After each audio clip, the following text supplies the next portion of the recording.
welcome back to another episode of our Ultimate Decades Challenge. We have entered into the year 1388B, and I have done this entire recording only to find out that the audio did not work, so now we are doing a voiceover.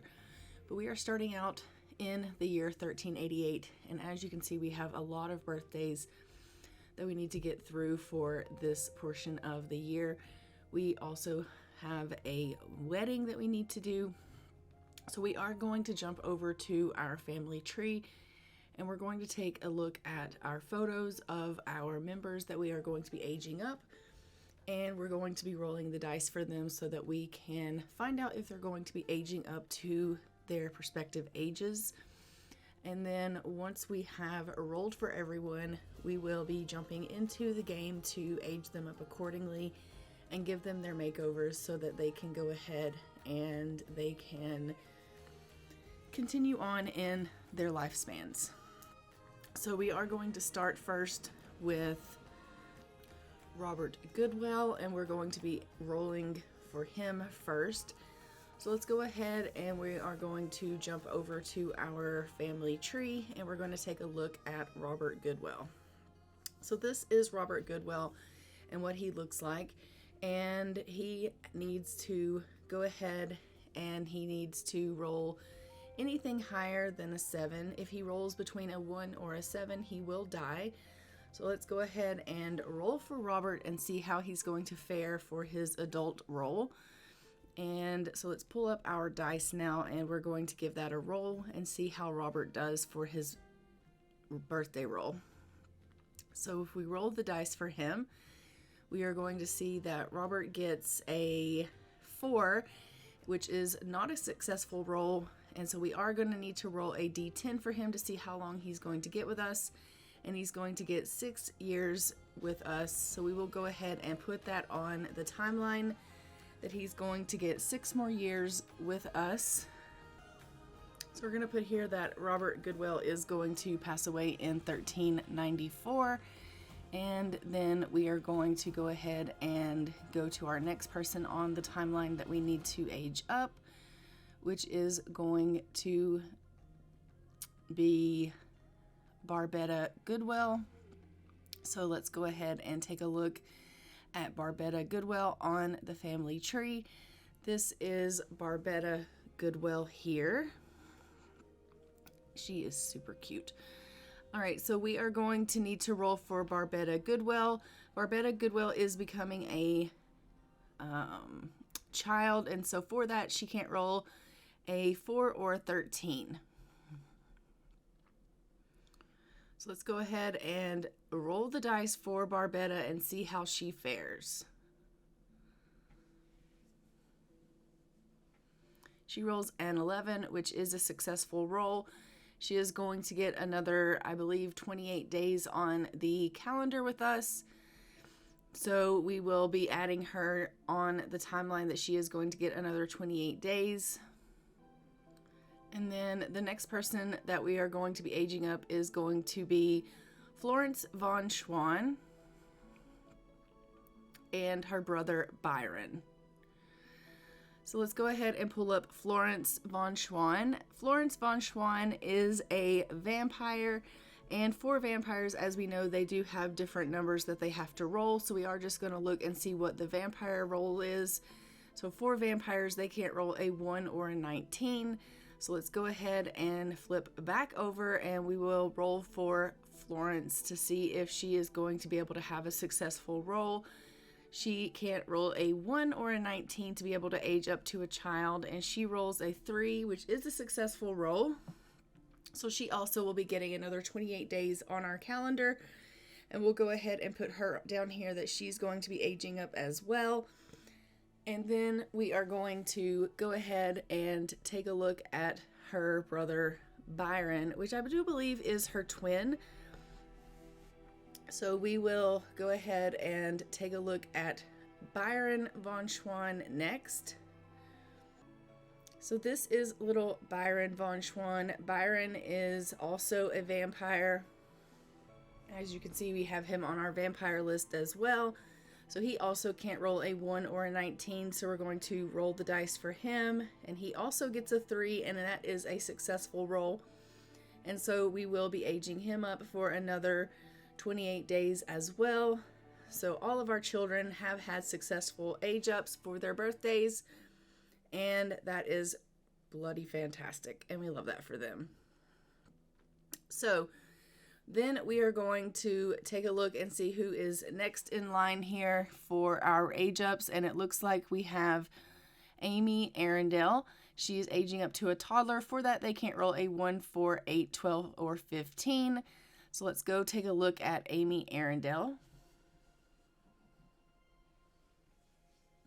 This is Amy Arundel, and let's go ahead and give her a roll and see if she's going to have a successful roll for her age up to a toddler. She rolls a 19, which is a successful roll, and she will be getting another 16 days on the calendar.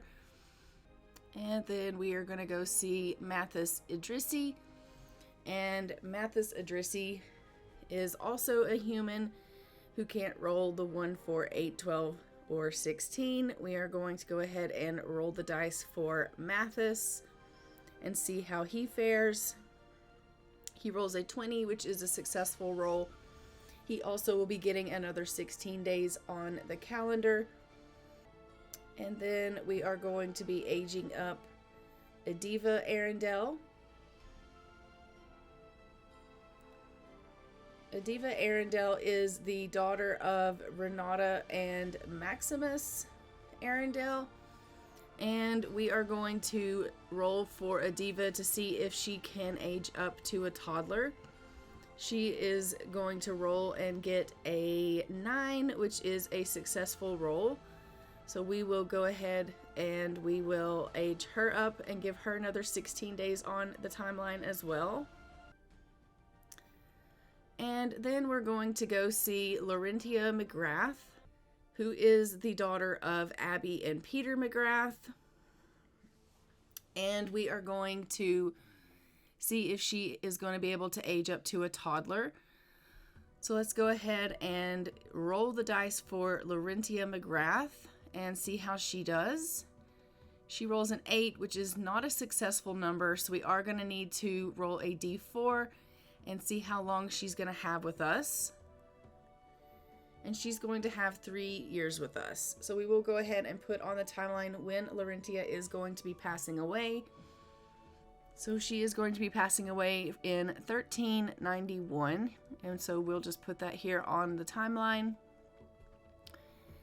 And now we are going to go ahead and jump into the game, and we're going to go see Robert Goodwell, and we will age them all up accordingly since they have done their age ups, and we'll give them all their little makeovers and their photos for the family tree. So let's go ahead and jump into the game.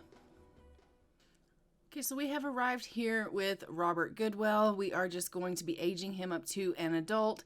So let's go ahead and do that now. He is, as we know, already a young adult, and so we do need to age him up.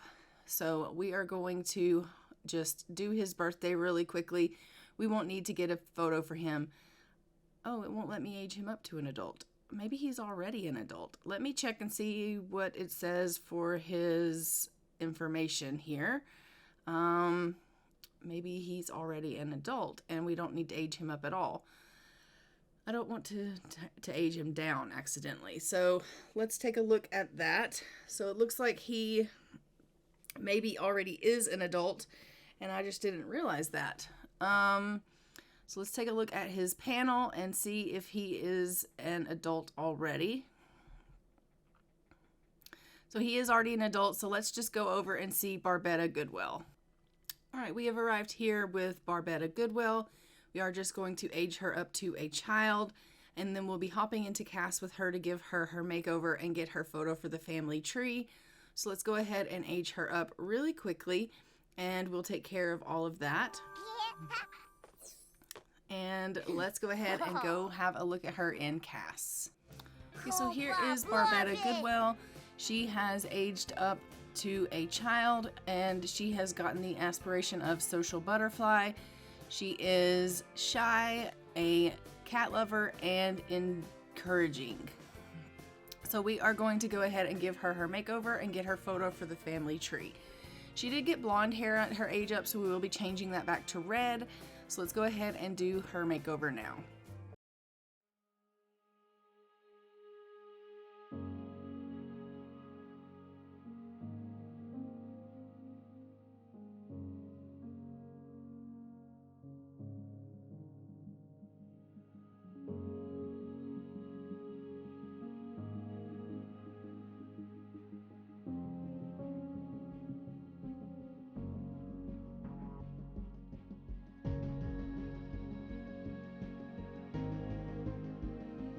Okay, so there is Barbetta Goodwell aged up as a child. Now we are going to head over to see the Von Schwan family. We are going to be aging up Florence and Byron Von Schwan. So let's go ahead and head over to their place now to do their age ups to children and see what they are going to look like. Okay, so we have made it into the Von Schwan residence. This is little Florence. We're just going to go ahead and age her and Byron both up to children. And then we will hop into cast with both of them and give them their makeovers and get their photos for the family tree. So let's go ahead and age both of them up really quickly to children here. And then we will hop into cast with them and let them get their makeovers. So let's see them in cast.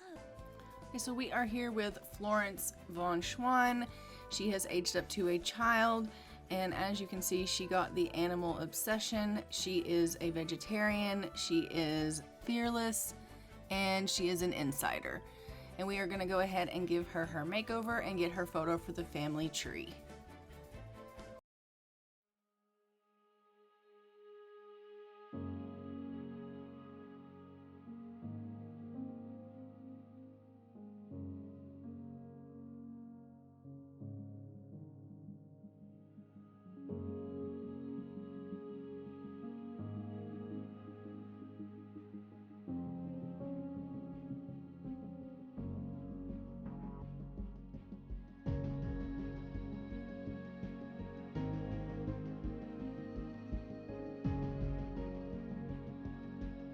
So there is Florence Von Schwan after her makeover as a child. We are just getting her photo, and now we're gonna go see her brother Byron.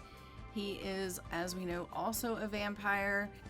He's gotten the aspiration of slumber party animal. He is an Aries, he is active, and he is a cat lover. And let's go ahead and give him his makeover and get his photo for the family tree, and then we will move on with the rest.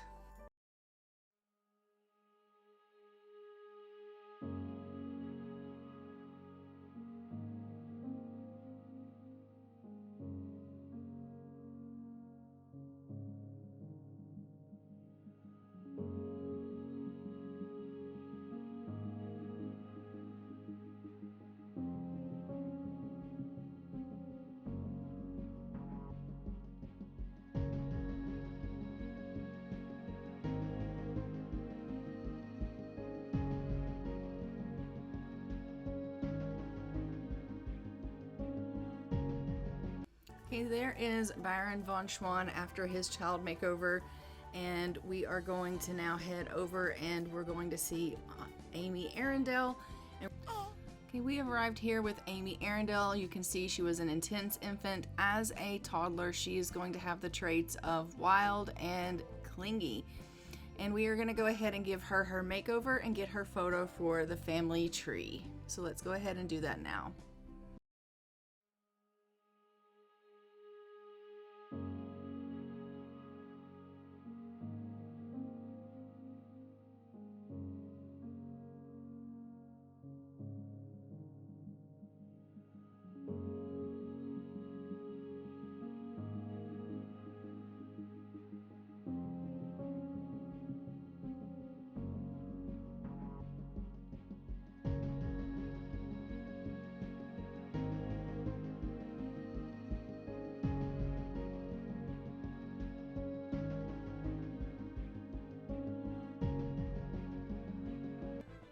Okay, so there is Amy Arundel after her toddler makeover, and let's go ahead and go see Mathis Idrisi now and age him up to a toddler as well.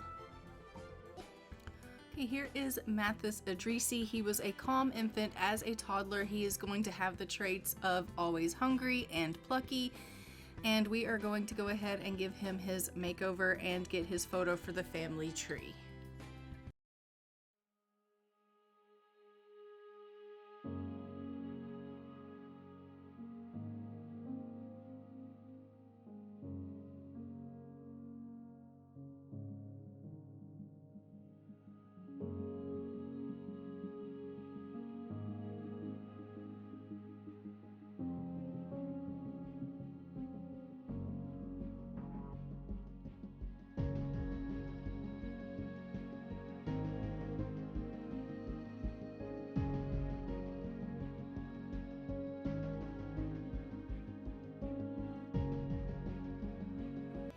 Okay, so there is Mathis Idrisi aged up to a toddler. We are now going to go see Adiva Arundel and age her up to a toddler. So let's go see her.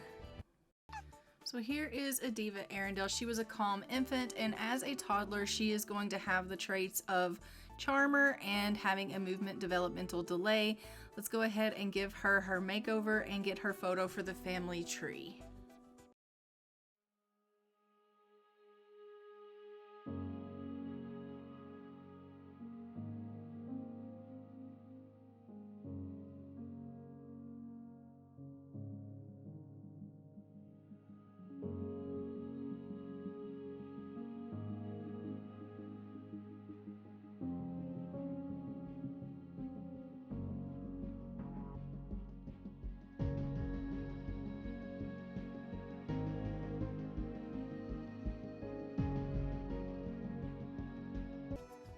And there is Adiva Arundel as a toddler. Now we are going to head over and see Laurentia McGrath and age her up to a toddler, and then we will jump into the game. All right, so here is Laurentia McGrath. She was a sensitive infant. As a toddler, she is going to have the traits of being a plucky infant and having a movement developmental delay. We are now going to go ahead and give her her makeover and get her photo for the family tree.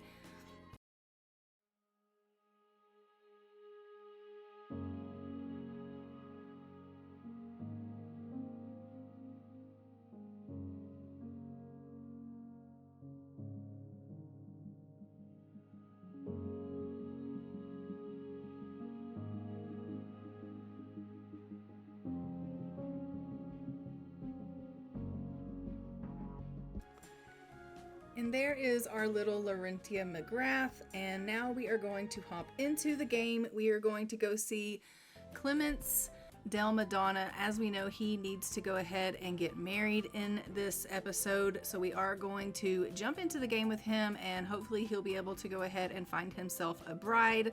So let's go and jump in with him. Okay, so we have arrived here in the Del Madonna residence. This is Clemence. As you can see, he is mourning. Everyone is a little bit sad because they have lost a family member. It is really early in the morning. We are on 1388. It is July of 1388. It is about 12:51 a.m. And so it is a little bit too early for him to go and start meeting anyone, for him to be able to start trying to find himself any love. So we are just going to go ahead and have Henry do a little bit of cleaning up and letting them go ahead and tend to some of their needs here. And we'll let maybe them get a little bit of rest and things of that nature so that they can put a little bit of time into the day. And then once it gets a little bit later, we will obviously send him off and let him meet some of the ladies. We'll probably take Danica with him to go and do that so that he will have a chaperone. Danica currently is feeling really, really sad. Everyone in the house is currently feeling really sad with the exception of Henry. And I do believe that is because it wasn't actually Henry's child that passed away. And so he's currently feeling a little bit energized. I'm going to have him go over here and just love on Miroslava a little bit and give her a little bit of attention. As we know, Miroslava is his youngest and newest child. And so I am going to have him go over there and just give her a little bit of attention. It does look like Danica is dealing with a little bit of dizziness this morning. And So I am going to send her up and let her get a little bit of rest. She could stand to use a little bit of rest. It looks like her energy levels are kind of low. So we're just going to send Danica up to get a little bit of rest while Henry is taking care of Miroslava. He seems to have things well under control. And so that's perfectly, he's perfectly capable to do that. And we are just going to take care of Clemence here. I think I'm going to have Clemence come down and do a little bit of cooking. We're going to get him to just make a little bit of eggs and soldiers. He's starting to feel a little bit hungry. And as we know, not everyone in this house is of vampire origins. And so some of our members of the family are going to need to eat. So we'll just have him go ahead and make a meal. Henry did throw out one of the meals that had gone off, and so we are going to need to be able to have a little bit of food for the people that are needing to eat to be able to eat. So Clemence is just going to go ahead and get a meal whipped up here so that everyone can eat something, which is going to be fantastic. We love that. He doesn't really have a whole lot of cooking skill, but that's neither here nor there. So he's going to cook a little bit of food here, and then everyone will be able to have a little bit of a meal. I think I'm going to have Henry just love on Miroslava, and maybe we'll get him to put her on down to bed because it is looking like she's starting to get a little bit tired. So he may go ahead and put her down for a little bit of a rest. And like I said, when Danica gets up and it gets a little bit later in the day, we'll probably take her over with Clemence to be the chaperone for him meeting some of the ladies. And we'll just leave Henry here to take care of the little ones because I do think he's perfectly capable of doing that. And, he seems to be really able to bond with these children and to take care of them. So I think they'll be in perfectly capable hands with him. So that is great. It looks like we do have a mom that has gone into labor. Caitlin Petechia has gone into labor. So we are going to go ahead and head on over and see Caitlin Petechia and let her have her baby. So let's head on over to the Petechia residence and we will have a baby with her, and then we'll come back and we will deal with Clemence once we return from there. Oh, we have another. Angela Idrisi has also gone into labor. Let's go to the Petechia house first. Okay, so we have arrived here with the Petechias, and we are just going to let Caitlin go on in and have her baby. She is having her first child with Ramon, and I am really excited to see them have their little one. Is it their first child? I'm not really sure. They don't have a child, so maybe they've had another little one and they've just not been able to live. I don't know. I'd have to look at my spreadsheet again. But currently they are having a little one. We are hoping that they're going to have a son. As we know, this family does need to have an heir. And she is not happy. She's feeling super uncomfortable. She's like, what is really going on? This is bloody ridiculous. Okay, Angela, we're coming. We just have to have this baby. And they have had a boy. So we are going to open up the wheel for male names, and we are going to give that a spin so we can find out what it is that we are going to name this baby. So let's go ahead and give a spin for that and see what we're going to name this little boy. And we are going to name this little boy Adam. Adam.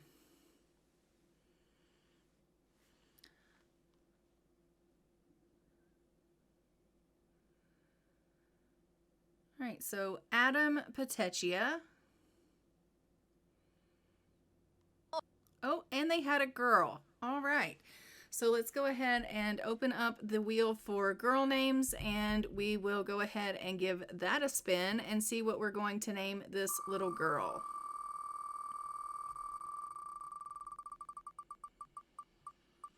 So we are going to name this little girl Lena. Lena.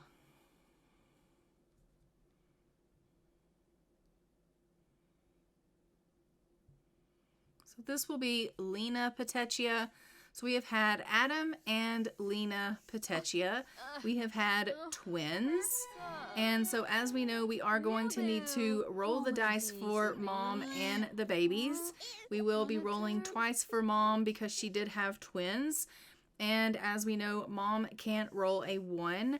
So we will be rolling for mom first to see if she has survived the childbirth. So for the first roll for mom, she has rolled a 14 and has survived. For the second roll, she has rolled a 11 and has survived. And for Adam, he needs an odd 8, 10, or 20. And for Adam, he has rolled a 13 and has survived. And for Lena, she has rolled an 11 and has survived. So everyone has survived this childbirth. We are going to go ahead and put everyone on the timeline. And now we are just going to go ahead and have her go ahead and feed these little ones and get them aged up so that we can go ahead and give them their makeovers and get their photos for the family tree. And then once that is complete, we will head over to see Angela Adrisi because, as we know, she is desperate to have her little one. Why don't you go on down here? I need you to feed Adam and get him aged up. So we are going to get Caitlin to come on down. She's going to take care of little Adam here. She's like, okay, I'm coming. All right, we're coming, Angela. We are, really are. All right, so she's just giving Adam a little bit of a feed here. And then once that is complete, we'll get her to age Adam up. And then we will age up little Lena. And we will get both of them their infant makeovers. So age up Adam. And then we will have you age up Lena. That will be perfect. She's just rocking Adam. I need you to age him up. She's like, no, I'm not going to do that. No, really, age up Adam. She's like, okay, fine. All right, age up Adam. And Adam is going to be a Leo, which is fantastic. And we absolutely love that. So, yes, we're coming. So he is a Leo, which is wonderful. Leos are ultimate people, and we are loving that. They bond with Sagittarius and Cancer, and they do not get along with Capricorn or Gemini. And now we are going to head her upstairs, and we are going to age up little Lena. And then once Lena has been aged up, we will pop on into cast with them. We will give them their makeovers and get their photos for the family tree. And as we know, Lena also is going to be a Leo because, well, 'tis the season. So this is the time for Leos to be born.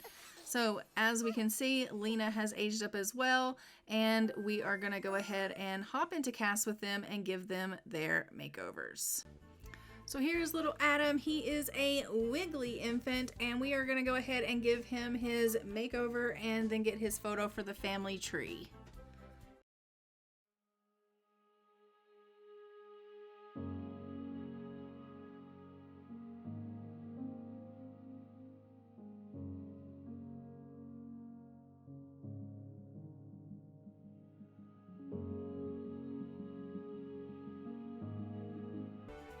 And there is little Adam Petechia. He is super cute. And let's go ahead and take a look at Lena. Lena is a cautious infant. And let's go ahead and give her her makeover and get her photo for the family tree.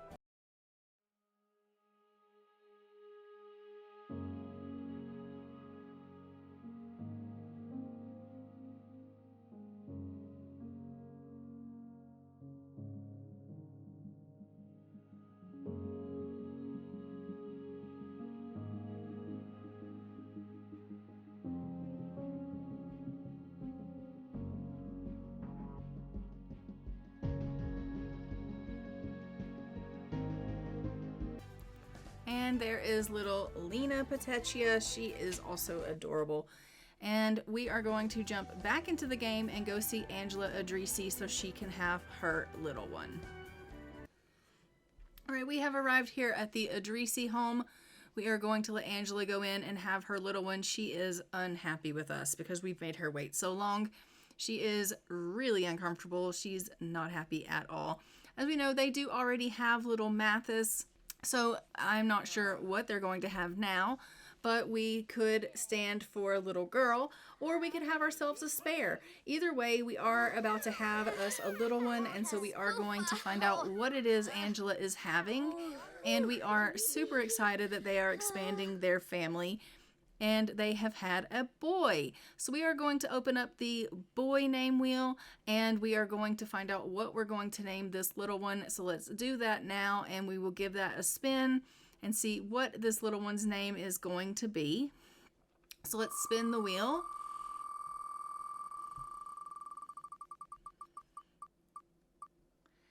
And this little boy's name is going to be Zusto.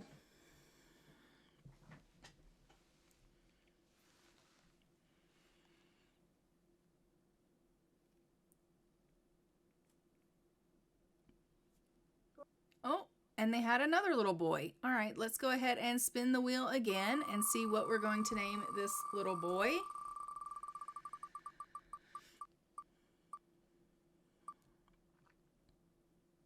Albertino.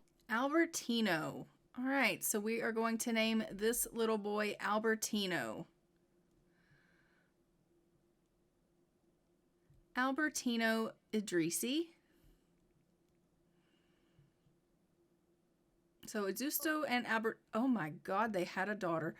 All right, let's open up the wheel for girl names, and we will give that a spin and find out what we're going to name this little girl. I can't believe that they're having triplets. Let's give this a spin. We are going to name this little girl Eminia. Eminia.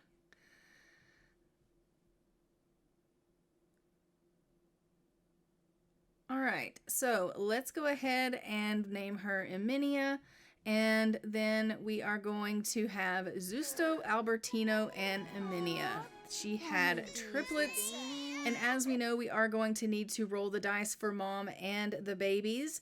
So Mom can't roll a 1. We will roll 3 times for Mom. So the first roll for Mom, she gets a 16 and is good. Her second roll, she gets an 18 and is good. And her third roll, she gets a 17 and is good.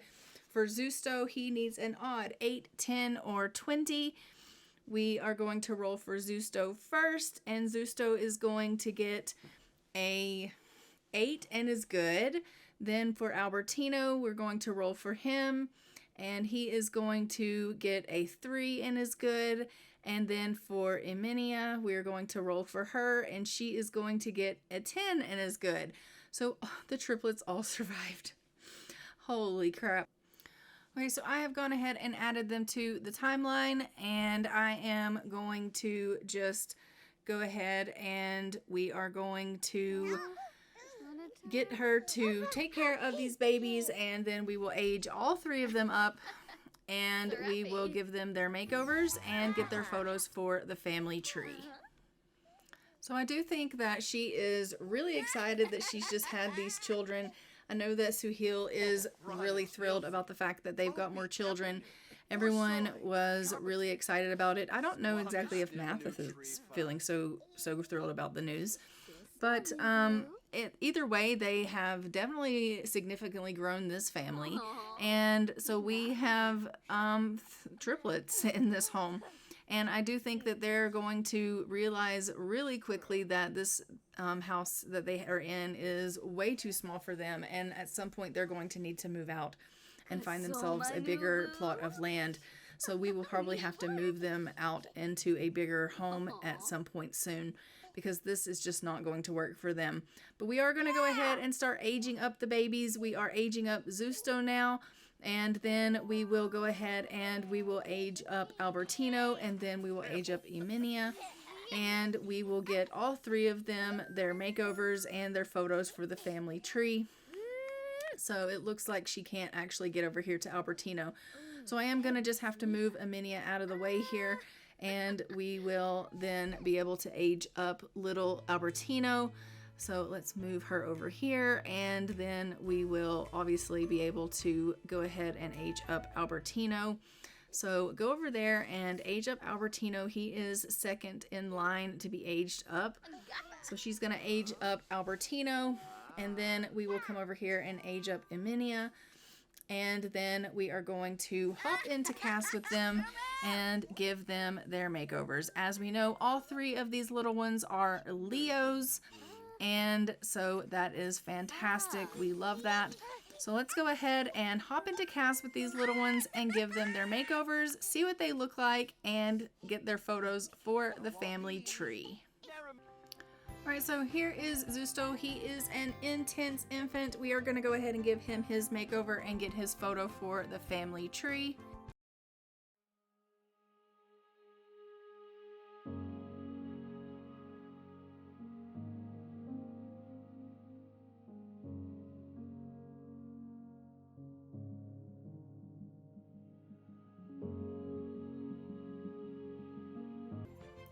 And there is Zusto, and let's go ahead now and head over to Albertino, and we are going to take a look at Albertino.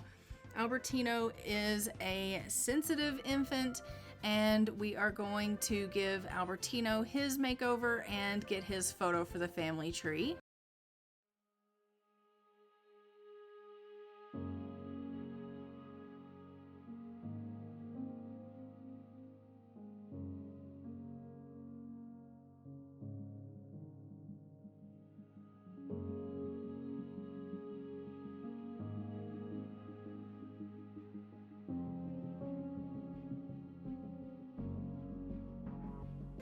And here is Yaminia, and she is a sunny infant, and let's go ahead and get her makeover for the family tree.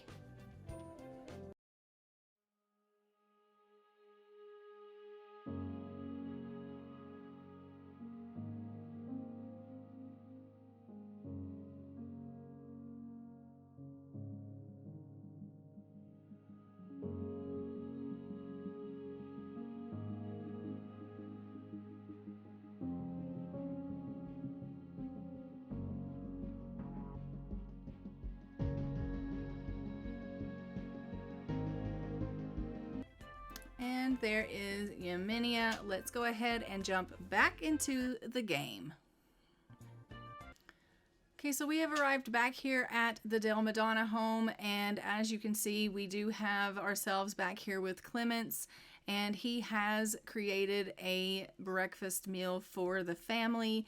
We are going to just go ahead and we are going to continue on. It is still a little bit early in the morning, but we are going to let everyone go ahead and eat something.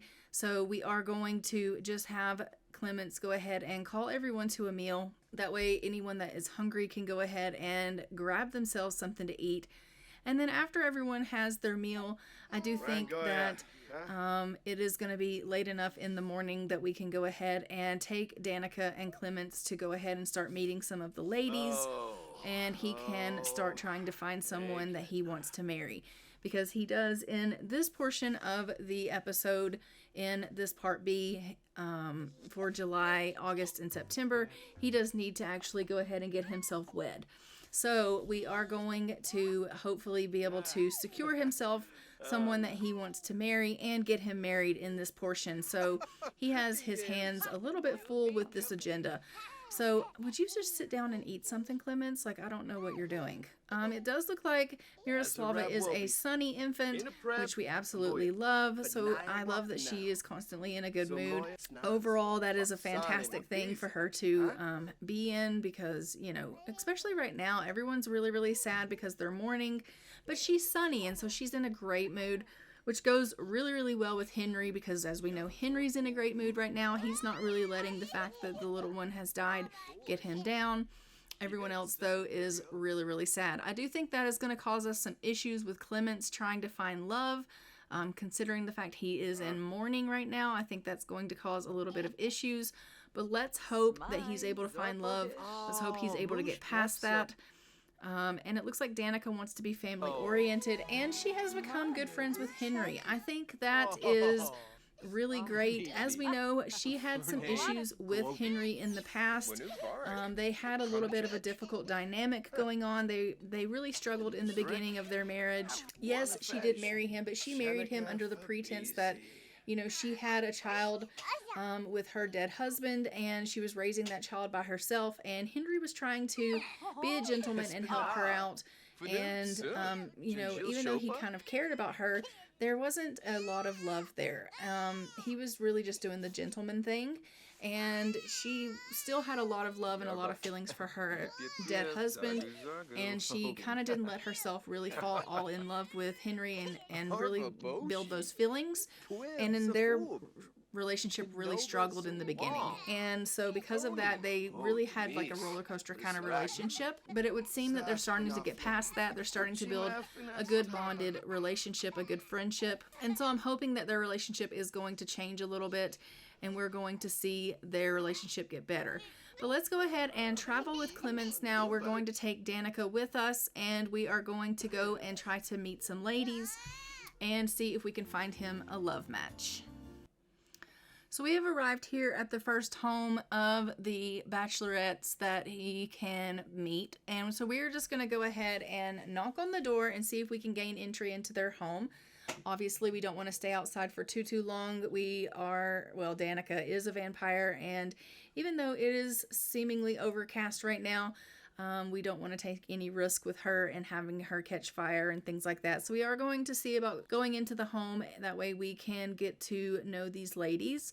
We are going to see if there is anything between him and these ladies, if there is any kind of attraction or anything like that. I'm not sure if they are teens or if they're young adults, so we'll just have to see if there's anything there. So he's going to go ahead and go on in. I'm going to have Danica come on inside as well because, as we know, she is the chaperone.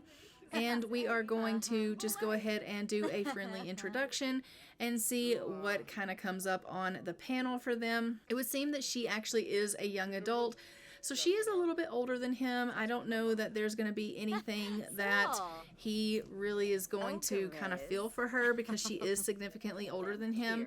Maybe not significantly, but she is older than him. And typically they don't really get impressions on people that are older than them, and so it may be that, Danica, why did you go over there instead of where Clemence is? You're supposed to be the chaperone. Like, what is really going on? All right, get over here and chaperone. So we've met one. One is a young adult. We're going to have him go ahead and meet the other lady. She's probably a young adult as well. That being said, we're probably going to have to go to the other residence with ladies and see if maybe they're teenagers and if he could possibly get on with them instead. Because it would seem that both of these ladies are young adults and he doesn't really feel anything for them one way or the other. They're just acquaintances. There's no attraction scale or anything like that because, as you can see, they're just, they're older than him, and he just, they're just not really on his radar. So let's go ahead and have Clemence travel, and we are going to take him over to the other residents and see about maybe meeting one like the other ladies and hope they are teens. Okay, so we have arrived at the other residence. It does look like they are teens, which is fantastic. He does have 3 options here. We have Ashanti, we have McKenna, and we have Amani.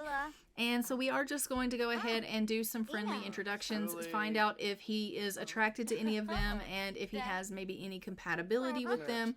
It does look like him and McKenna have a little bit of bad compatibility.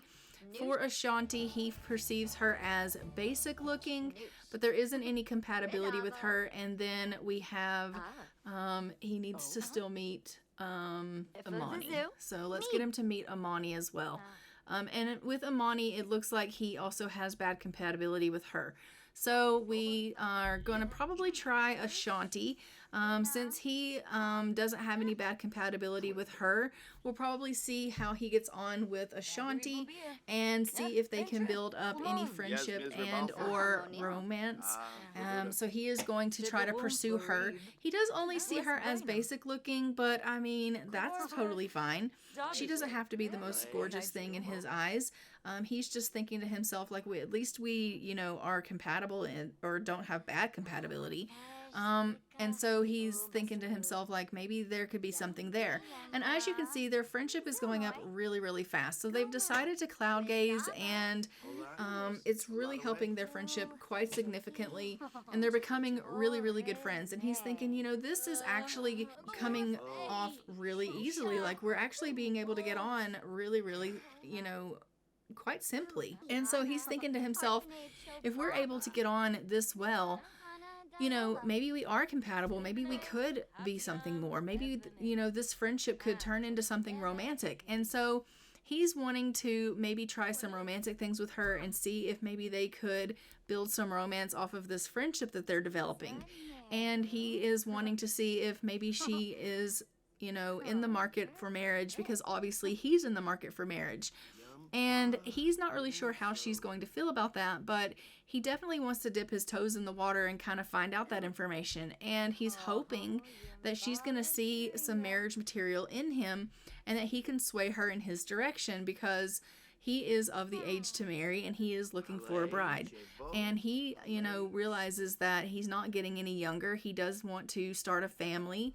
And, he thinks that she could be potential for him. And the fact that they're getting on as well as they are, he's like, I think this could be something, and he's thinking about all this while they're laying there cloud gazing. And I absolutely love that. Why are you going to go knock on the door? Your mom's already in the house. Like, seriously, come on already.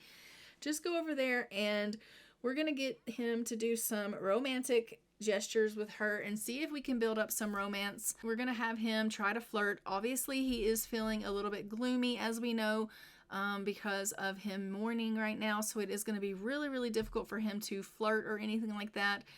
So it's going to be really difficult for him to try to build any romance considering he is mourning. But we are going to at least attempt to give her like a gloomy compliment and try to flirt with her and just see how that goes. They are good friends. As you can see, they have really built up a strong friendship in their cloud gazing and now even in dancing. Because he's asked her to dance with him. It's really built them up a really strong foundation of friendship, which I think is fantastic. Now the only question is she going to be able to see anything in him more than friendship? Or is she only going to be able to see a friendship with him? And he's not really sure about that. As he's dancing with her, he's picturing and envisioning this future with her, and he's starting to kind of daydream and get a little bit inspired about that. And he's thinking, this could be something beautiful, but he doesn't know if she's going to actually agree with that. And so he's doing a little bit of flirting with her now, and she has instantly, thrown that away. And she's like, don't flirt with me. And as you can see, she has rejected his flirting. She does not like that at all. And she's like, don't flirt with me, Clemence. I don't like that. And he's like, I just thought that maybe our friendship was strong enough that we could handle a little bit of flirting. And she's like, it's not. She's like, I don't see you that way. And he's like, well, why not? And she's like, I just don't. She's like, I want to be friends with you, but I don't want to be anything more than that. And he's like, well, how come? I could see us maybe having a future together. And she's like, I don't see us having a future together, and I don't like it when you flirt with me. And he's like, oh, well, okay. And, they're good friends, but, throughout the conversation, it looks like he got the idea that she finds him unattractive. So she's basically told him, like, I'm not attracted to you at all. Like, actually, I find you a little bit unattractive. And he's like, wow, like, okay, that's good to know. So he's going to go on inside. He's going to talk to the couple of the other girls. As we know, they are not as good of a opportunity for him because they have bad compatibility. But, he is attracted to Imani. Even though they have bad compatibility, he's thinking to himself, well, at least I find her attractive. We may have bad compatibility, but I at least find her attractive. So maybe I'll try to, build a friendship with her and see if I can get some romance with her, and maybe we can overcome our bad compatibility. Everybody has differences, and maybe, we'll be able to overcome our differences with time. And so he's going to go ahead and try to pursue a relationship with Imani. Even though he knows that it might be difficult and he might, have troubles with her, he does want to go ahead and see if there could be possibly anything there. So he is going to go ahead and he's going to ask her if she wants to dance, and he's going to try to build up their friendship a little bit. Obviously, they don't have as high of a friendship as he and Ashanti did, and I think it's going to be a little bit maybe difficult to, well, maybe not actually. Their friendship is really building pretty fast. I was going to say maybe it's going to be a little bit more difficult to build a friendship with her as quickly as he did with Ashanti, but it doesn't seem to actually be the case. It looks like, to be completely honest, their friendship is going up quite significantly. And he's like, well, considering we have bad compatibility, we're becoming friends actually pretty quickly. Like, the fact that I'm attracted to her and our friendship is going up the way it is, like, I think this could actually work. I mean, we could definitely get over our differences. And so he's starting to get really excited. He's thinking, I could be with a person that I'm really attracted to. You know, yeah, we could maybe have some differences, but we could get past that. So he's going to try to do some romantic things with her. He's going to, you know, try to schmooze her a little bit and try to get her to see that he could be marriage material. He is now really, really excited about the fact that she could potentially be his future bride. So he's going to give her some flowers, and he's going to compliment her appearance, and he's going to find out if she's single and, you know, kind of do some romantic things, and he's going to try to build up some romance with her. And he's hoping that she will maybe see him in a romantic light, and that he can talk her into maybe, oh, she's now in a flirty mood after him being romantic. We love that. But he's really hoping that he can kind of pull him to his side, and that she will really want to be with him, and she will start to consider him as a prospect of someone that she could be within in a relationship and she could spend her life with. And he realizes that maybe his hands might be a little full with this, and, you know, she might not, you know, be on board, you know, fully, but he's hoping that maybe he can kind of pull her into this. And it does look like they have started to build a little bit of a romance here, and he has found out that she's single, and he's like, okay, we've got some romance going on, and maybe I can actually sway her in my direction a little bit more, and I can really build on this romance, and I can, you know, eventually talk her into courting me, or, you know, best case scenario, actually being my bride and having my children. You know, he's really going all in. Like, he's just like head first, jumping in, not even thinking like, we are not compatible at all, and this could potentially cause disaster down the way. And he doesn't think about that. He's not thinking about the fact that, like, they're really not really compatible to be together.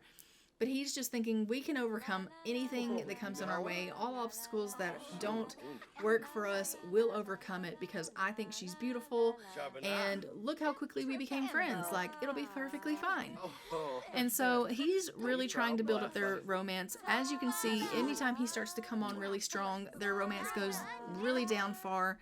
And so he's having to, like, kind of play it a little bit subtly. Like, he has to be, like, subtly romantic with her. And she's really playing hard to get with him. And he's like, I don't know how to get our romance up. Like, every time I kind of come on strong, she kind of, you know, throws things off. So he's asked her if she would court with him, and she's like, no, I won't. And he's like, wow. Okay. I mean, our friendship is really, really good, and we have a little bit of romance, so I kind of thought that maybe she would say yes to me courting her, but she's totally rejected me. And so he's kind of feeling a little bit hurt by that, like the fact that she doesn't want to court him. And he's like, well, I'll just keep trying to, you know, romance her, and I'll keep trying to woo her. And eventually she'll see that, like, my intentions are pure. Like, I'm not trying to smear her good name. I'm not trying to do anything to harm her. Like, I have true feelings for her. I have this really big crush on her, and I have just realized, like, not only am I attracted to her, I have a crush on her, and of course we have someone that has gone into labor. All right, so it looks like Katerina Meshram has gone into labor. I believe that's what that said. And so we are going to go ahead and go have ourselves a baby. But he is just doing a little bit more romancing her. And as you can see here, it does say that he does have a crush on her. So he is, you know, going to continue to romance her. But we are going to have ourselves a little bit of a baby with the Meshram family, and then we will head back over here and we'll let him continue on trying to woo her a little bit and trying to build up their romance so that he can hopefully gain her as a bride in this portion of the episode. So let's go ahead and go see the Meshram family. Okay, we have arrived here with Carolina Meshram, and she is ready to have her baby. It is their first little one, as we know, and it doesn't look like they have a bassinet. So I am going to need to give them a baby bed so that she can actually go ahead and have a little one. So let's go ahead and give her a bassinet. I'm just going to go ahead and put it here in their master bedroom. So let's go ahead and remove this dresser here, and we'll just plop down a bassinet here in this room, and then we'll go ahead and let her have her little one. So let's go ahead and we'll just put a bassinet down in here, and then we will go ahead and have her baby. And so this is their first child. They are really ecstatic about going ahead and having a baby. Obviously, she is really uncomfortable. She's also, you know, a little bit scared, I think, because we don't know what's going to happen. Is she going to make it through her childbirth? She doesn't really know. But she is excited about having a little one. She's hoping for a little boy, and she did have a boy. All right, so it's a boy. Let's go ahead and open up the wheel for baby names, and we will go ahead and give that a spin and find out what we're going to name this little boy.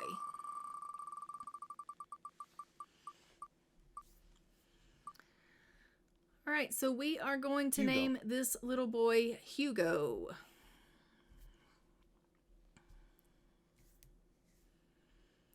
So this little boy's name is Hugo Meshram,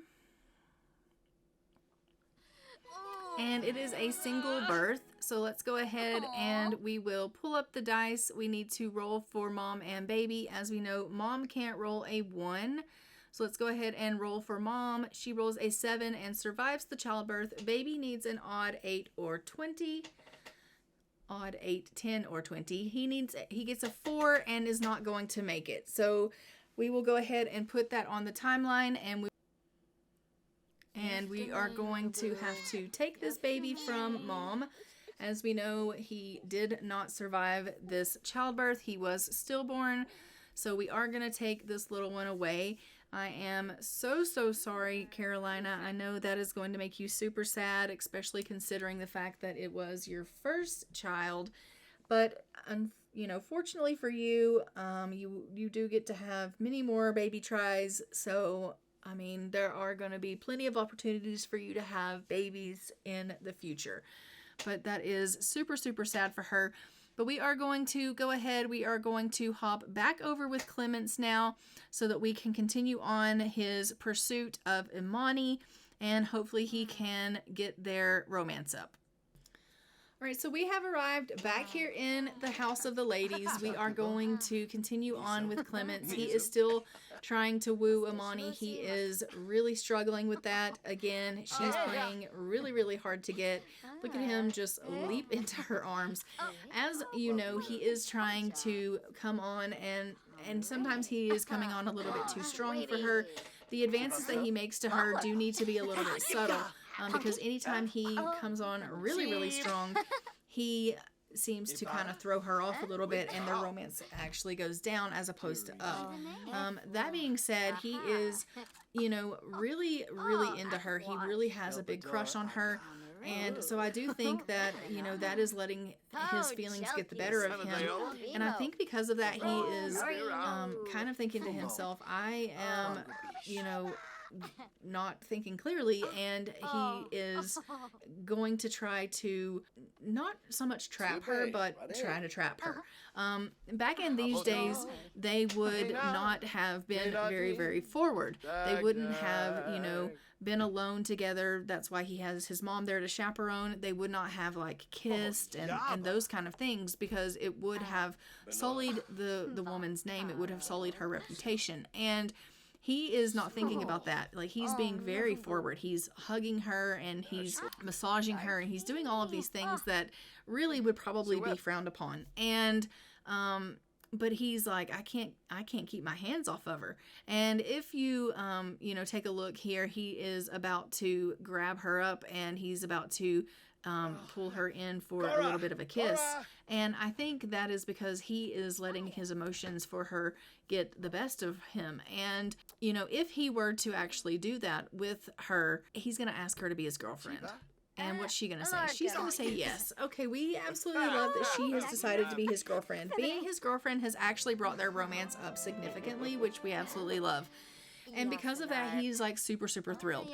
And because of that, he's also like, I am, you know, definitely feeling my emotions. I'm definitely not thinking with my head. I'm following my heart. And he is going to grab her up, and he's going to kiss her. And I feel like if he did that, you know, doing that back in this time frame would have basically said, like, that would have secured her to say, like, you have to marry him. Especially if, you know, he grabbed her and he kissed her like he's doing right this second. It would have basically said to everyone around that saw that, like, oh, these two are destined to be married. Like, she has to marry him now because she has kissed him.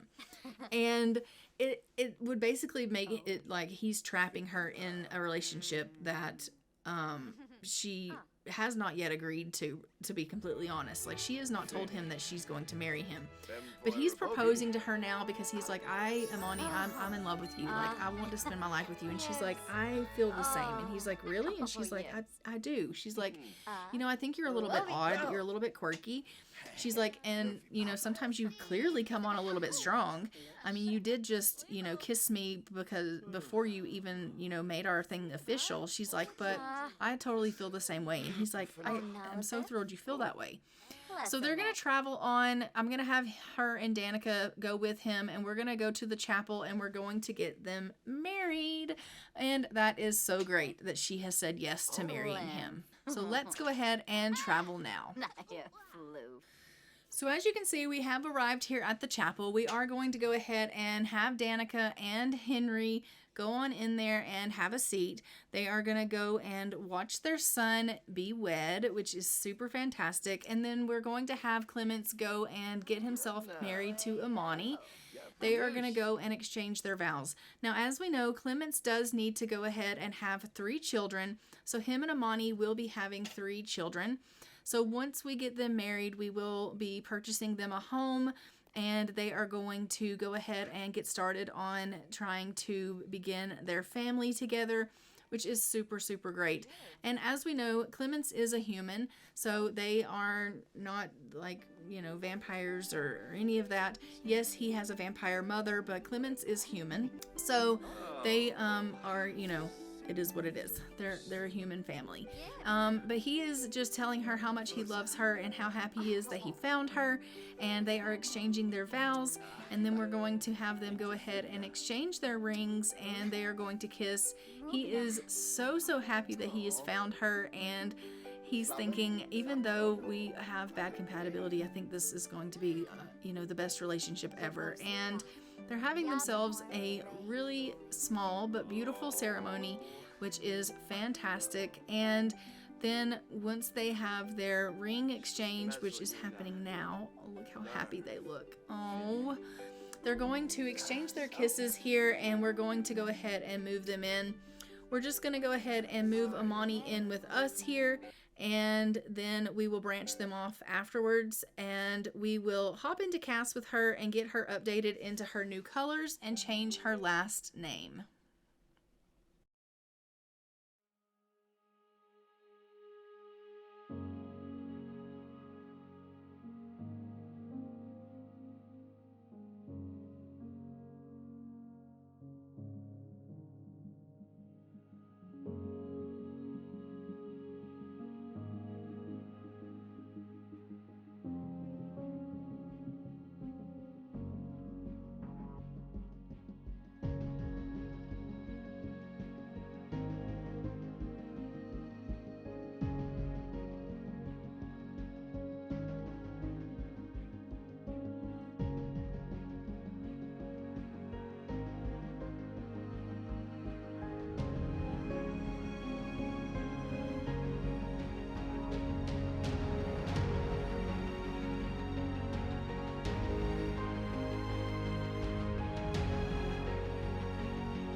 So there is Amani Del Madonna after her makeover, and let's go ahead and jump back into the game. We're going to go ahead and get them into their new home and let them start their lives together. All right, we are here in the residence of the Del Madonnas. They have just gotten themselves a new home. We are just going to go ahead and let them consummate their marriage. They're going to have themselves a nice little kiss, and then he is going to approach her and just say to her, do you want to go ahead and go inside and, you know, have some marital business? And she's going to tell him, of course I would like to do that. So they are just going to then obviously consummate their marriage because, you know, I think, look at him give her a dip kiss. Oh, I love that animation. That was so nice. So I think that obviously they would definitely, she's like, Clemence, and he's like, what? And she's like, I can't believe you just spun me around like that. And he's like, well, I'm just so in love with you. But they're going to go head on inside, and they are going to try for a baby. We do want them going ahead and starting to try for a family. He does need to have 3 children with her, and so they want to go ahead and get started on that. It's obviously not a given that they definitely will go ahead and be able to have a baby right away, but we can always try and let them start, you know, on that endeavor. But this is their home. It is super cute, and it has room for obviously them to grow into a nice little family, which we absolutely love. It actually has, you know, it's a nice little size. We love that. So I am just going to look and see if they have a washroom, which I don't see one. So I think I'm going to have to put a toilet in here so that she can go ahead and try for a pregnancy test so we can find out if she is expecting after they try for this baby. So let's go ahead and put a loo in here, and that way we can make sure that they can try for a pregnancy test. So let's just fix this right up here. And so we're gonna have her, once they are done with their marital affair here, that doesn't sound good at all, you know what I mean, their marital business. We're going to have her come in here, and she is going to try for a pregnancy test, just pee on a little bit of wheat here, and we will see if she is expecting. And, you know, as always, I'm hoping that she is, because we do want to expand our families, and I always love when we have newlyweds in our game, because then we are going to have our communities expand, but also I like to see us have our new families, and we get to see our new genetics and things like that. So it's always really, really exciting. So I did give them 100 simoleons so that she could go ahead and come in here, and she could at the very least have that pregnancy test, because I didn't give them any money at all. So, you know, there was that. So she is going to go ahead and take herself this pregnancy test. We are going to find out if she is expecting, and hopefully she is. But, you know, fingers crossed, you know, waiting with bated breath. What's the news? And she is eating for 2. Yay! All right, so she is just going to go straight away outside, and she's going to let Clemence know the great news. We are almost into Friday, which is going to be October of 1388. And once we get to October of 1388, we are going, look at him, he's like, we are? And she's like, we are. And he's like, oh my God, that's such great news. And she's like, I know. So they're super thrilled about the fact that they're having babies, or baby, or whatever. I say babies, but, you know, whatever the case is, baby. And so they're really, really happy about it. She's like, why is this place such a mess? And he's like, I don't know, I was working on cleaning it up, but then you distracted me with great news. And she's like, yeah, I know.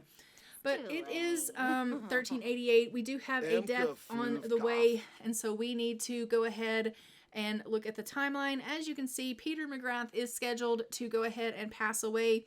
So we are going to go ahead and head over to Peter McGrath's so that we can find out what it is that is taking Peter McGrath from us. So let's go ahead and head over to Peter McGrath's residence so that we can find out what it is that's taking Peter from us. And we will obviously be seeing him with us no longer, because it is time for him to pass on. We also have Freya, who is aging up to a teen, and Edwin von Schwan, who is going to be getting married on this day, which is the second portion of this episode. So we have a lot still left to do here before the last portion of this episode ends. So let's go ahead, and we are going to open up the wheel for teen to elder deaths, And we are going to give that a roll for Peter McGrath to find out, obviously, what it is that he is going to be passing away from. And we are going to, find out what it is that is taking him away from us, because we need to know, why is he dying? We do know that he rolled from his last birthday, that this is the year that he is dying. This here is Peter McGrath. This is what he looks like. He is part of the McGrath family. He's married to Abby, and they have all of these children, and it is super sad that he's going to be leaving them. And why, though, is he leaving them? Let's find out. He is leaving them because he was murdered. Oh my God. Okay, well, I mean, it's kind of fitting. I am about to murder him. So, I mean, it is what it is. But he died from murder. So we are going to go ahead and we are going to kill him now. So let's go ahead and kill Peter McGrath. It is time for him to die. And I don't know, what is a good death for him since he's dying from murder? I just don't know. Maybe let's go ahead and we will kill him death by flies.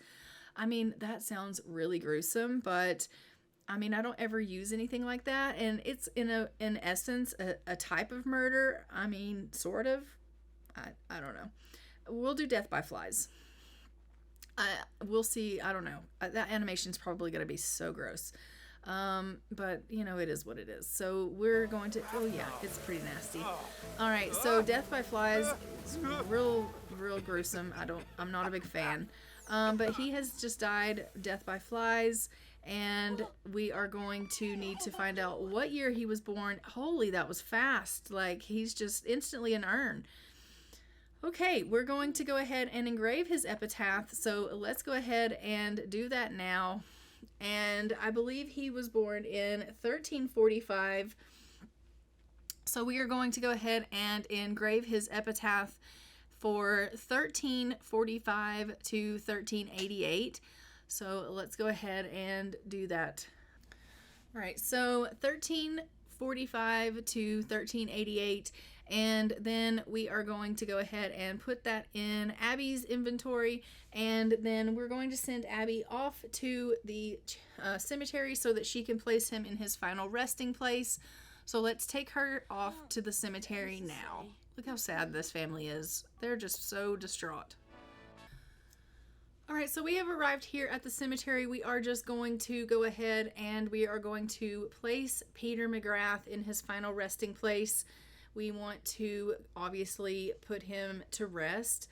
And so we are going to place him down here in the row. And as you can see, this row is almost full. We are going to have to make room in our cemetery soon for more tombstones. I am going to have Abby come over here and we're going to have her mourn Peter. As we know, she has just lost the love of her life. She is super, super sad about this. And she has now to be a widow and to raise all of those children by herself. Abby is not going to be remarrying. As we know, Peter was part of the family. She married into the family, so due to that information, she will not be remarrying. She will be raising these children alone as a widow. Generally, when the people in the game die, the only ones that get remarried are the ones that are actually like part of the original family. If their spouses die, then we get them remarried, but people that marry into the family, they don't remarry. So she's not going to be remarrying. She's just going to be, unfortunately, a widow taking care of all of these children all by herself, which is really, really sad. But we now are going to head over and we're going to be aging up Freya Meshram. Freya is going to be aging up to 18, and for that, she can't roll an 18. So we are going to pull up our dice and we are going to see if she can age up to a teenager, and we want to see if she's going to be able to make it. So don't roll that 18, Freya, okay? Because we want you to become a teenager. And of course you're going to roll an 18. Why would you not? So we are going to go ahead and we're going to roll the dice to see how long She is going to be able to be with us. We're going to roll a d6, and she is going to be with us for 4 years. So we will put that on the timeline of when she is going to be passing away. And then we are going to go ahead and we will hop in with her, and we will give her her makeover, and we will get her teenage photo for the family tree. So she is going to be passing away here in, what is that, 1392. So that's super sad. We hate that for her. That being said, let's go ahead and go see Freya and give her her makeover, and then we will go see Edwin, and we will try to find him his bride. All right, so here is Freya Meshram. We are just going to age her up to a teen and then hop on into cast with her and give her her makeover. And as you can see, she has aged up with the aspiration of Mount Komorebi sightseer. She is a glutton, she is unflirty, she is loyal, and she is book smart. And let's go ahead and give her her makeover and get her photo for the family tree.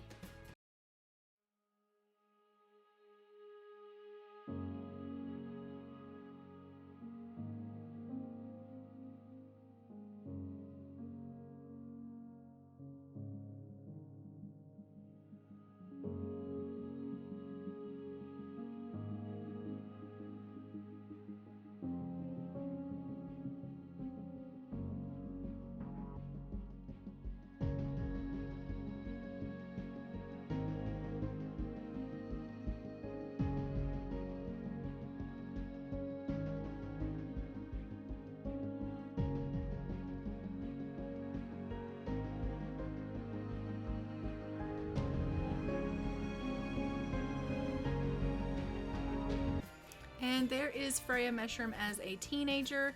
And let's go ahead and jump into the game and go see Edwin von Schwan. We have arrived here in the von Schwan residence. It is bright and early in the morning. A little too early actually for him to go and find himself a lady love. But we are going to go ahead and let everyone just take care of their business. I unfortunately cannot click on anyone, and I can't see how their business is because my game is, doing that weird thing where it won't let me click on anyone and see their moodlets or anything like that. But we are just going to go ahead and we're going to let them deal with whatever it is that they need to do. And we're going to hope that it continues on working, and if not, then I will figure it out on my end. But in the meantime, Edwin is feeling really, really excited about the fact that he is going to go later on with Elise Marie, and he's going to go and he's going to find himself someone that he can match up with so that he can obviously find himself a bride. Now, he is feeling a little bit nervous about the fact that he is a vampire, and he is probably going to be finding himself a human bride. And he is, kind of thinking about the fact that if he finds himself someone that he's falling in love with, is he going to be in a situation where he is going to be spending his time with someone that is going to be aging like a human and is going to get older and older and older, and he's potentially going to end up losing this person. And, he's kind of thinking about this to himself, and he's like, what am I going to do? Like, I don't know what the kind of policy is for this. Like, how am I supposed to be with a person that isn't immortal, And so he's a little bit worried about that. It's kind of bothering him a little bit. I think he, isn't really sure about what he's supposed to do. There's not that many teenage vampire girls in the world. Actually, there are none. And so he can't go and find himself a vampire bride. He has to find himself a human girl. But, the thing he's not really realizing is that his mom is a master vampire, and if he does find himself a bride that is human, and he and her have a discussion, and they decide later on down the road that she, wants to become a vampire, there is the possibility that his mom can turn her into a vampire so that they can live on into eternity together. And he's not really thinking about that right now. But that is a potential for their relationship, so I don't think he really needs to be concerned right now, but he kind of is. Like, he's worried, like he's going to find someone that he's going to love so deeply, and he's going to end up losing her to death. And you know, it's literally making him sick to his stomach. He's so excited to find his love, and he's so excited to find the person that he's going to spend his life with and he's going to have children with, but he's also kind of sickened by it because he knows that this is potential that he could lose this person because it's going to be a human. And so he has all of these mixed emotions about this endeavor that he's about to go on. And Elise Marie, as we know, is no longer going to be having children, and so, you know, she's like, look, you know, it's up to you children to give me grandchildren. And, you know, Edwin, of course, is our first vampire that is actually scheduled to marry and have children. As we know, Archibald kind of went out of his way and he started having children, even though he didn't roll to marry. He was like, I'm not following this rule book. I'm going to have my own kids. But Edwin was the first von Schwan child to actually roll to marry and to have children, which is super exciting. And so, you know, Elise Marie is super excited to see him enter into the realm of marrying and having a bride. And, you know, she's not really worried at all about the fact that he's going to marry someone human, because she knows, like, she married Conrad and she turned him. And so she's thinking to herself, like, there's nothing to worry about. Like, whatever, we'll just turn his bride into a vampire. But Edwin is worried about it. He really is. And he's not talking to anyone about his fears or his worries, but I think that if he were to actually bring that up to Elise Marie, I think she would really calm those fears. But instead, he's just kind of keeping it all to himself, and it's causing him a little bit of panic. Unnecessary panic, but panic nonetheless. So after he is done with this painting a little bit and the time passes just a little bit here, we are going to go ahead and we're going to have him and Elise Marie, who obviously is going to be his chaperone, go, and we are going to travel them over to the ladies, and we are going to have him go and meet the two remaining girls, Ashanti and what was her name? I forget now. But we're going to travel. We're going to let him go meet the girls. So we've arrived here at the Bachelorette's home, and we are going to have him go ahead and go knock on the door, see if we can gain entry. He's feeling a little nervous. Understandably nervous. Elise Marie, though, is like pumped. Like, she's pumped. She's like, my first child that's getting married, and she is like, he's got this. Look at her do a backflip. She's like, yes, he's going to do so great. I know he is. He's handsome. He is, you know, outstanding, and he's got this in the bag. And so she's like, he's going to be able to do this. Like, he just is. I know he is. So we're going to have him go on in here, and we're going to have him introduce himself to the ladies. We're going to find out if he is able to find out if he is attracted to them, if they have any compatibility issues or anything like that. And hopefully, would you please go inside and introduce yourself to the ladies? Like, honestly, do as you're told. Do it right now. So he's going to go in. We're going to introduce ourselves to the ladies. We're going to find out where they stand on compatibility, and we're going to find out where they stand on attractiveness and things of that nature. And hopefully they will be able to get on, and he'll be able to find himself a bride, because honestly, we don't have a whole lot of teen girls left in the world. And so we do need to definitely be, you know, getting him on with one of these girls. Otherwise, I'm going to have to be adding more teens. So McKenna, he finds basic looking, and let's go ahead and see what he thinks about Ashanti. He has good compatibility with, but he doesn't have any attractiveness level with her. So I think that either girl could potentially work out for him. So we are going to go ahead and just let him equally talk to both of them. Are you serious? They're going to head off to school. Great. All right, let me see if I can go ahead and get them back to the house. All right, so they're back home from school. I've brought them back home. And he is just going to go ahead and he's going to talk to the girls and see if he can butter them up and see which one of them kind of gets on with him. He's going to try to build a little bit of friendship and a little bit of romance and see which one kind of gets on with him. So he's starting off with Ashanti here, and he's trying to build a little bit of friendship and a little bit of romance with her. And it looks like they have friendship and romance, which is about neck and neck, which is kind of great. He hasn't really approached McKenna yet. He's working one girl at a time. He's just going to try to see how he can get on with one girl at a time before he kind of burns any bridges, which is really, if you think about it, pretty strategic. He doesn't want to make one girl more jealous of the other girl or anything like that. So he's going to try to focus all of his attention on Ashanti first. And if she turns him down, then he'll go for McKenna. But first he wants to give Ashanti all of the attention and all of the affection and all of everything, all of his time, so that he knows that he has given all of his everything to her, so that she knows that she is his priority. And if for whatever reason she's told him, or she tells him, that she doesn't want his affections, that at the very least he has given it his all. Because as you can see, they do have good compatibility, and so he's thinking to himself, like, at the end of the day, I may find McKenna basic looking, and I may not have a whole lot of attractiveness with Ashanti, but I do have good compatibility with her. So I think good compatibility with her is a good foundation for us to have a marriage. And so he has decided to start with Ashanti. Even though he does have a little bit of an attractiveness level with McKenna, he feels like good compatibility is a better quality to go for than attractiveness, because attractiveness is going to fade with time, whereas character is character. Compatibility is compatibility. If you're compatible with someone, then that's going to remain through the test of time, even if your looks start to fail. And he feels like that is something better to judge a marriage on, as opposed to, just purely physical attributes. And so he wants to go for Ashanti first and give that a choice and give that a chance before he decides to try to go with McKenna. And McKenna is back there dabbing. Like, honestly. Really? Okay then. So he has obviously been dancing with Ashanti, and they have really started getting their friendship up. He is trying to do a little bit of romance with her, which is not necessarily going the greatest. I mean, he's trying, but she's really struggling. I don't know if it's because, if you think about it, like, they have a chaperone and McKenna's there, so they're in mixed company.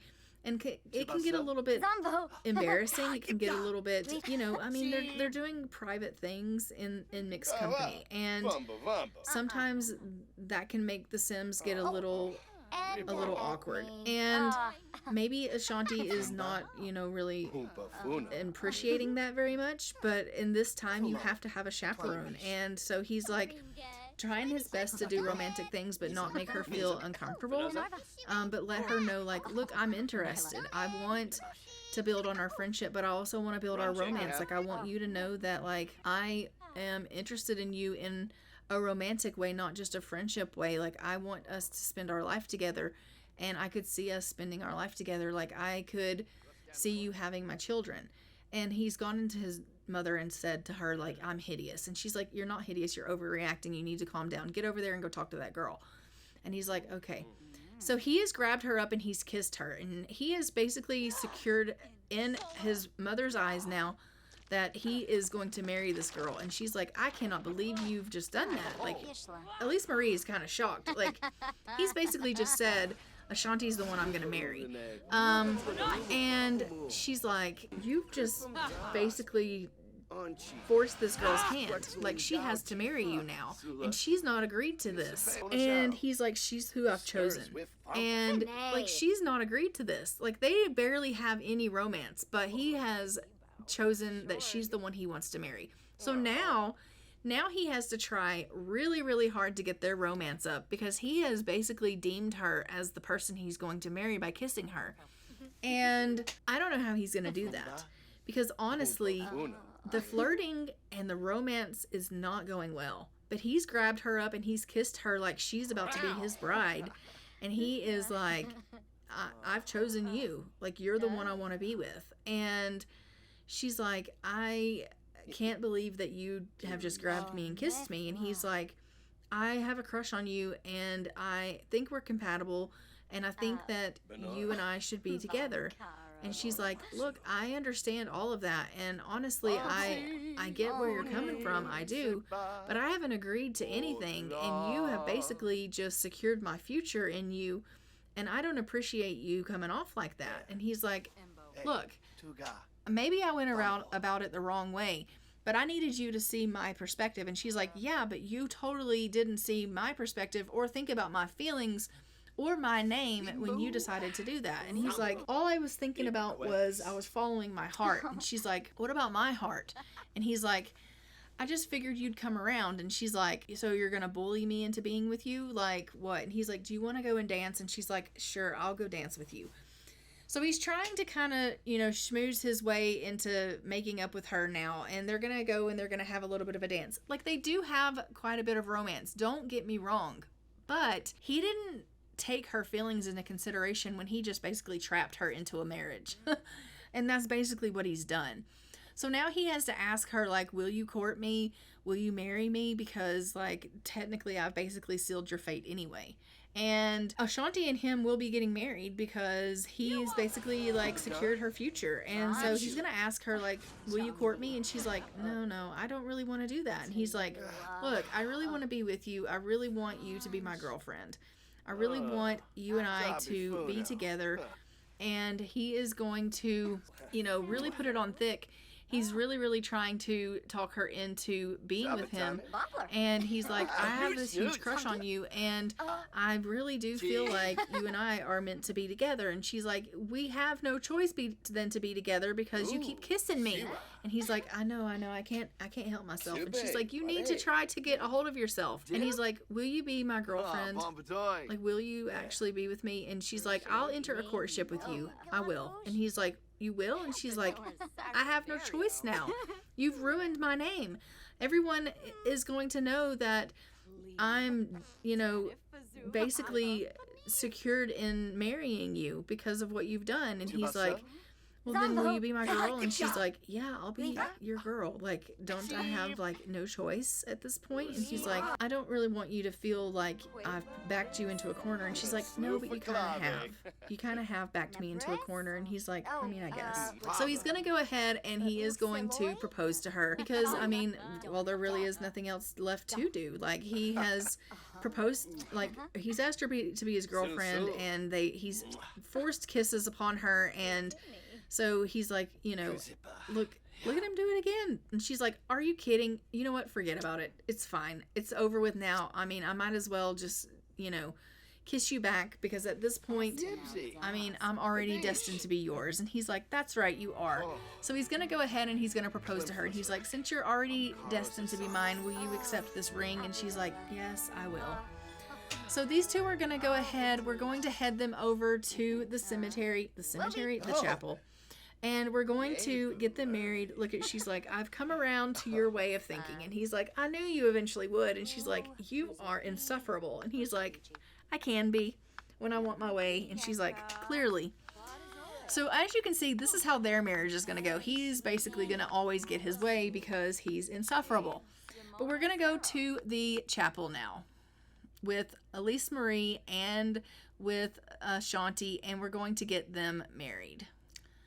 So we're at the chapel. We're just going to go ahead and we're going to seat Elise Marie, and then we are going to get Edwin and Ashanti married. We are going to let them exchange their vows. As we know, Edwin does need to have 2 children with Ashanti, and so we will be going ahead and moving them into their own place, and we will get them started with trying for their family, which is going to be super exciting. They are going ahead and exchanging their vows. He obviously is thinking about their future, and not only their children, but the fact that he is scared that he's going to lose her to death. And so he's already thinking about a way to turn her into a vampire. Like, they've not even exchanged their vows yet, and he's already thinking, like, how can I get her into a vampire?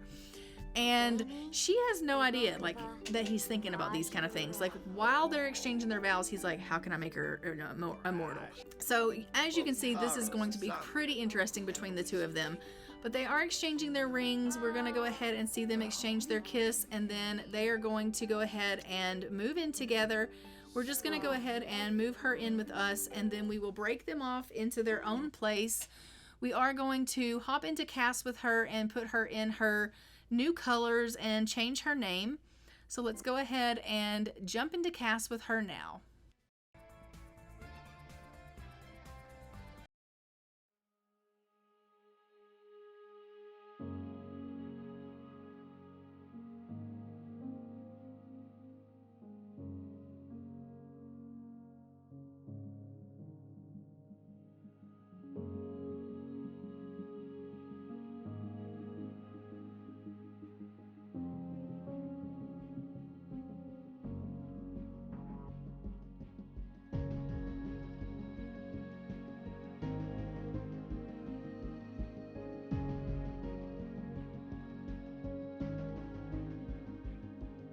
Okay, so there is Ashanti after her little makeover and, well, her change of colors and her name update. And let's go ahead and split them off into their new house and let them begin their life together.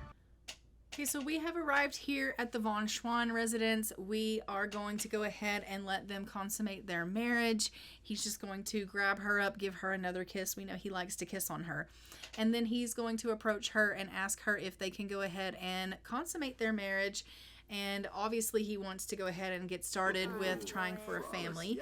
Even though they only get to try for 2 children, he does want to go ahead and get started on that. So they are hopefully going to hurry up and get themselves inside. He is a vampire. He can catch fire. Dude, you're smoking. Seriously, can you get in the house? Thank you so very much.